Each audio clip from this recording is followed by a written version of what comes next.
Asia के कई हिस्सों में एनर्जी सप्लाई को लेकर टेंशन बढ़ रहा है और इसका असर धीरे धीरे लोगों की जिंदगी पर पड़ रहा है। कुछ शहरों में लोग कह रहे हैं कि सिलेंडर लेने में देरी हो रही है। कुछ होटल्स और रेस्टोरेंट्स अल्टरनेट फ्यूल पर शिफ्ट करने की बात कर रहे हैं। तो सवाल ये है कि क्या सच में एलपीजी क्राइसिस आ सकता है, और अगर आ सकता है तो इसके पीछे क्या रीजन हो सकता है। आज की वीडियो में हम जानेंगे ईरान वॉर का ग्लोबल एनर्जी पर असर, स्ट्रेट ऑफ हॉर्मुज की इंपॉर्टेंस, इंडिया का एलपीजी इंपोर्ट्स पर डिपेंडेंस, और अगर ये क्राइसिस लंबा चला तो क्या हो सकता है। सबसे पहले इस बात को समझना जरूरी है, ये है स्ट्रेट ऑफ हॉर्मुज। ये दुनिया का एक इम्पोर्टेंट ऑयल रूट माना जाता है और यहाँ से तकरीबन दुनिया का 20% ऑयल सप्लाई गुजरता है। गल्फ के कई बड़े ऑयल एक्सपोर्टर्स जैसे Saudi, Iraq, Kuwait, UAE and Qatar अपना ज्यादातर ऑयल दुनिया तक इसी रूट से भेजते हैं। ईरान, इजराइल और अमेरिका के बीच टेंशन बढ़ने के बाद सबकी नजर इस स्ट्रेट ऑफ हॉर्मुज पर है। ईरान ने कई बार कहा है कि अगर उस पर मिलिट्री प्रेशर बढ़ाया गया तो वो इस रूट को ब्लॉक कर सकता है,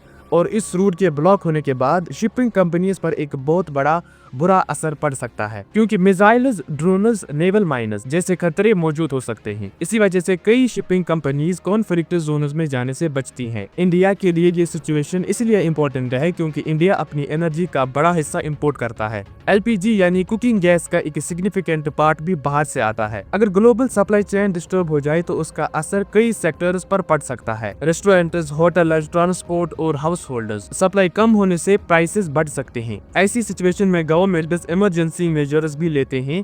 इंडिया में एक इम्पोर्टेंट लॉ है, एसेंशियल कमोडिटीज एक्ट। इस लॉ का पर्पस होता है होर्डिंग को रोकना, ब्लैक मार्केटिंग को कंट्रोल करना और एसेंशियल चीजों की सप्लाई मेंटेन करना। अगर किसी कमोडिटी की शॉर्टेज का रिस्क हो तो गवर्नमेंट मार्केट को रेगुलेट कर सकती है। ये प्रॉब्लम सिर्फ इंडिया तक लिमिटेड नहीं। अगर गल्फ कंट्रीज में ऑयल सप्लाई डिस्टर्ब होती है तो उसका असर ज्यादातर एशिया पर आ जाता है। कुछ कंट्रीज जैसे बांग्लादेश, थाईलैंड भी इंपोर्टेड एनर्जी पर डिपेंड करते हैं। इसीलिए एनर्जी क्राइसिस का असर एक साथ कई इकोनॉमीज पर पड़ सकता है। ग्लोबल पॉलिटिक्स में एक इंटरेस्टिंग चीज ये भी होती है कि क्राइसिस में कुछ कंट्रीज को फायदा भी होता है। मिसाल के तौर पर रशिया दुनिया के सबसे बड़े एक ऑयल एक्सपोर्टर्स में माना जाता है। अगर ग्लोबल ऑयल सप्लाई डिस्टर्ब हो जाए तो प्राइसेस बढ़ जाते हैं और एक्सपोर्टर्स को ज्यादा मोटा पैसा मिलता है। इस वजह से एनर्जी पॉलिटिक्स हमेशा कॉम्प्लिकेटेड रही है। इस पूरी सिचुएशन से हमें एक सबक मिलता है कि दुनिया की एनर्जी सप्लाई कुछ स्ट्रेटेजिक रूट्स पर डिपेंड करती है, और अगर इनमें से किसी एक पर इफेक्ट हो जाए तो उसका असर पूरी दुनिया पर पड़ सकता है। इसी वजह से कई कंट्रीज अब रिन्यूएबल,